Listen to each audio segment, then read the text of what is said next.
بعد یوں تو ترقی پسند تحریک نمایاں ہے، لیکن اس سے قبل کچھ عبوری دور کی چیزوں کا ذکر بڑا ضروری ہے۔ سر سید کی تحریک جب اپنے عروج پہ تھی اور سر سید نیچر کی بات کر رہے تھے تو اودھ پنچ میں تحریک چلی، کیونکہ سر سید کے خیالات نے ملک میں آگ لگا دی تھی، اس کے خلاف ایک رد عمل کی تحریک تھی۔ اور اودھ پنچ کے لوگوں نے حالی کو بھی نہیں بخشا تھا۔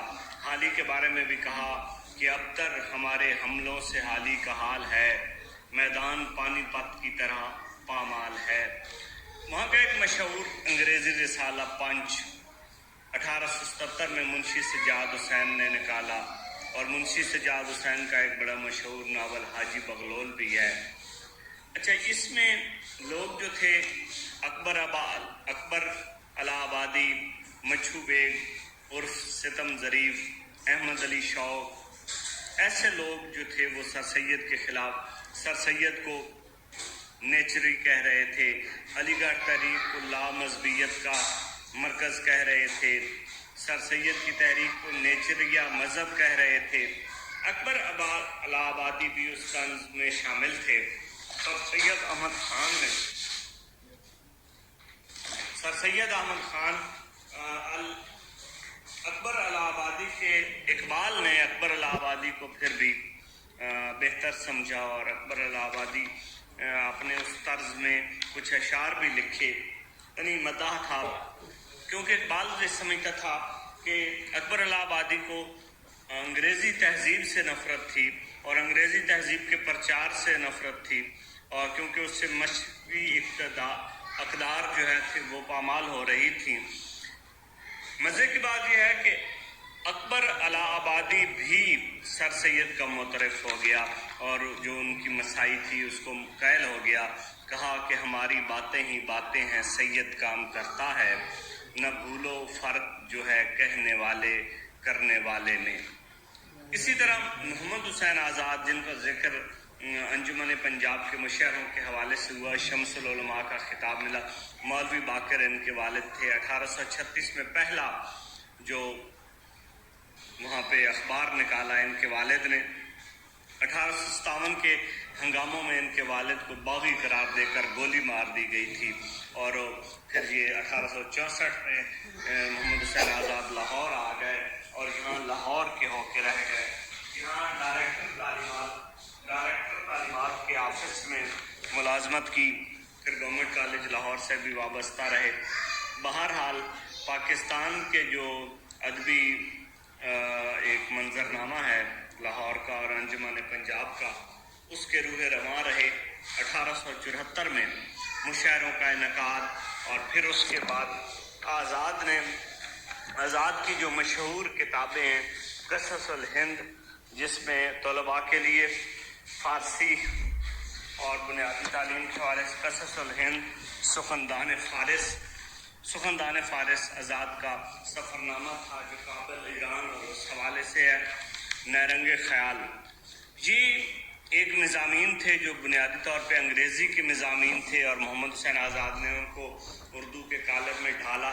اور یہ مضامین جو تھے، ان کو اگر دیکھا جائے ڈیٹیل سے تو یہ تمثیلی تھے۔ تمثیل، الیگری کیا ہوتی ہے کہ اس میں ایسی چیز ہوتی ہے کہ بعض کسی مجرد چیز کو مجسم قرار دے دینا، جیسے مثلا وہ کہتا ہے وہ محنت نے مجھے مشورہ دیا۔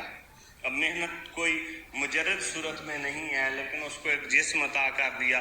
تدبیر اور مشورہ دونوں بیٹھے باتیں کر رہے تھے، تو اس طرح کی بات جو ہے تدبیر اور مشورہ کو بھی مجرد سے مجسم کر دیا، یہ تمثیل ہوتی ہے۔ آب حیات ان کی مشہور کتاب 1880 میں چھپی، اور پھر حافظ محمود شیرانی نے اس پہ تنقید کی تھی، وہ تنقید آب حیات کے نام سے کتاب چھپی۔ دربار اکبری، یہ ان کی مشہور کتاب ہے۔ اور محمد حسین آزاد کیونکہ لاہور سے آ گئے، انگریزوں کا وہ دور تھا اور انگریزوں کا غلامی بھی کرنا پڑی، اور اس طرح وہاں ملازمت بھی کرنا پڑی۔ گورنمنٹ کالج لاہور میں جب تھے تو 1899 میں ان کی ایک بیٹی وہ پاگل پن کے دورے پڑتے تھے اور ڈیتھ ہو گئی، اور بیٹی کی ڈیتھ کے بعد محمد حسین آزاد بھی ایسی کیفیت میں چلے گئے تھے اور 1910 میں ان کی وفات ہوئی۔ اسمیل میرٹھی کا نام بڑا مشہور بچوں کے نغمات کے حوالے سے اور نوائے زمستاں، جریدہ عبرت اور مثنوی فکر کلیم ان کے مشہور مجموعے ہیں۔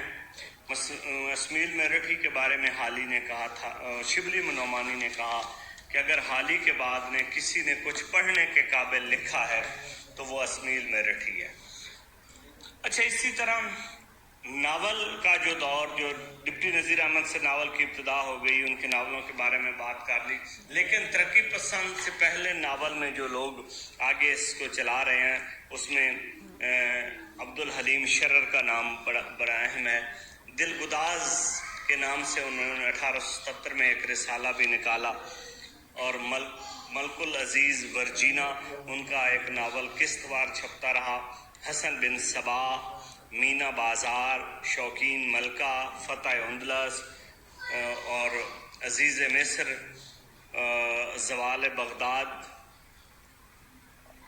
رحمت الکبریٰ، مقدس نازنین، حسن انجلینا، یہ وہ ان کی مشہور اور سب سے مشہور جو عبدالحلیم شرر کا ہے وہ فردوس بری ہے، اور وہ فرقہ باطنیہ کے حوالے سے شیخ الوجودی اور وہ سارے کردار ہیں اس میں۔ ان کی تقریباً 102 کتابیں ہیں جو انہوں نے لکھی۔ اور عبدالحلیم شرر کے بعد سرشار، پنڈت رتن ناتھ سرشار، فسانہ آزاد ان کا ناول ہے اور بڑا مشہور اردو ادب کا ناول، جس کو بے ربط بھی کہا جاتا ہے، نہ واقعات کی ترتیب ہے، پلاٹ بھی بہت زیادہ ہے، لیکن اس کے دو کردار آزاد اور خوجی کا بڑا مشہور کردار۔ فسانہ آزاد 4 جلدوں میں چھپا۔ اودھ اخبار کے مدیر بھی رہے، نول کشور والوں کا اودھ اخبار تھا، اور پنڈت رتن ناتھ سرشار اس کے مدیر بھی رہی اور یہ اس میں چھپتا رہا۔ اس کے علاوہ سرشار کے جو ناول ہیں، سیر کوثر، جامع سرشار، کامنی، خدائی فوجدار، یہ بڑے مشہور ناول ہیں۔ مرزا ہادی رسوا جن کا بڑا مشہور ناول امراؤ جان ادا، ان کے اس کے علاوہ ناول افشائے راز، ذات شریف اور شریف زادہ، یہ وہ لوگ ہیں جو ترقی پسند سے پہلے ناول کو آگے چلا رہے ہیں۔ ناول کی پہلی جو خاتون ناول نگارہ ہے اس کے حوالے سے مختلف ریسرچ ہوئی، لیکن ڈاکٹر اختر اورینوی اور سید وقار عظیم کے مطابق رشید النساء بیگم یہ پہلی ناول نگارہ ہے۔ ترقی پسند تاریخی اور حقیقت پسندانہ اس کا رد عمل ناولوں کا جو تھا وہ افسانے کی صورت میں ہوا، جیسے سجاد حضرت جلدرم نے خالستان اس کا مجموعہ ہے، اور سجاد انصاری کا محشر خیال، قاضی عبدالغفار کا لیلا کے خطوط، نیاز فتح پوری کا کوئڈا اور سائیکی، مرزا ادیب کے صحرا نورد کے خطوط اور صحرا نورد کے رومان، مرزا ادیب کی جو زندگی کے بارے میں آپ بیتی ہے وہ بھی مٹی کا دیا۔ اسی طرح اس دور میں تحقیق و تنقید کے حوالے سے بڑا کام ہوا، ریسرچ پہ مولوی عبدالحق کراچی جنہیں بابائے اردو کہتے ہیں، انجمن ترقی اردو کراچی کے معتمد ہیں، یہ بھی آ سکتا ہے یہ ادارے کہاں ہیں، انجمن ترقی اردو تو کراچی میں۔ تدوین کا کام بہت کیا، ایڈیٹنگ مختلف دیوانوں کی، مقدمات، بہت سی کتابوں کے مقدمات لکھے، یعنی ان کی بیسک جو ریسرچ تھی وہ کی۔ اسی طرح قدیم ہمارے جو خزائن تھے اس کو یعنی مولوی عبدالحق سامنے لائے۔ عبدالرحمن بجنوری جن کی کتاب تقابلی تنقید اور محاسن کلام غالب، نیاز فتح پوری نگار رسالہ نکالتے رہے، انتقادیات ان کی کتاب 4 جلدوں پر ہے، اور افادات سلیم وحید الدین سلیم کی، کاشف الحقائق امداد امام اثر کی، روح التنقید اور اردو شاہپارے محی الدین قادری زور، گل رانا عبدالحی کی، شیر الہند عبدالاسلام ندوی کی، کیفیہ اور منشورات پنڈت برجمان ہن دتر کیفی کی، اور عبد القادر کا مخزن 1901 میں، کلیم الدین احمد کی جن کی اردو شاعری پر ایک نظر اور اردو تنقید پر ایک نظر، ان کے حوالے سے یہ بھی کہا جاتا ہے کہ وہ جو تھے وہ مغرب زدہ تھے انگریزی، لیکن نہیں، جو آدمی داستان پہ اتنا کام کرتا ہے اس کو مغربی ہم کیسے کہہ سکتے ہیں؟ داستان نگاری کلیم الدین احمد کی کتاب ہے۔ اور اسی طرح مزاح میں بھی جعفر زٹلی سے آگے یہ سلسلہ پھر چلتا رہا۔ گیتوں کے حوالے سے سریلے بول عظمت اللہ خان کا مجموعہ ہے۔ تو یہ وہ دور ہے جو علی گڑھ تحریک کے بعد ترقی پسند تحریک سے پہلے کا دور ہے۔ تو اس میں کچھ ناولوں کتابوں کے نام ہیں، اس کو آپ نوٹ کریں اور اچھی طرح تیار کریں۔